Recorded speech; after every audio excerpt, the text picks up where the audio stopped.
disadvantaged children, most of all, need you to hold your standards high for them so that they gain the knowledge and the skills that they need to succeed in life. If you keep making excuses for them, then they're not going to achieve the things they need to achieve. And then what happens? I mean, you've always got to ask yourself, when they leave you and they leave school, what happens to them? If they haven't really learned how to read properly, if they're not numerate, then how on earth are they going to succeed in life? Well, they become a victim. Well, indeed. And if you are constantly stoking that victimhood, that sense of victimhood in them, because the other thing is that, look, you can see yourself as a victim or you can see yourself as somebody who's going to succeed. And it doesn't really matter, whatever background you've got to see yourself as somebody who's going to succeed because you've only got one life.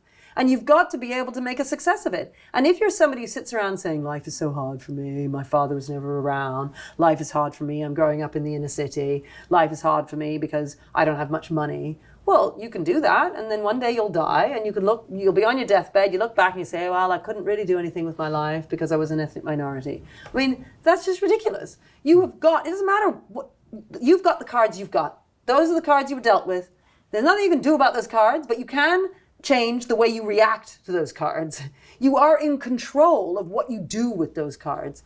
And who are we to lower our expectations for these children and say they can't make it?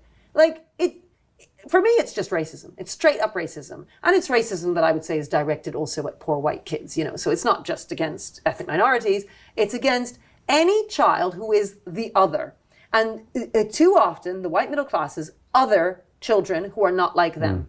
And they wouldn't do it for their own children. They keep their standards high for their own children, but when it comes to other people's children, they then lower those standards because they feel that it makes them into the nicer person. And actually it doesn't. It makes you into the person who lets those children down.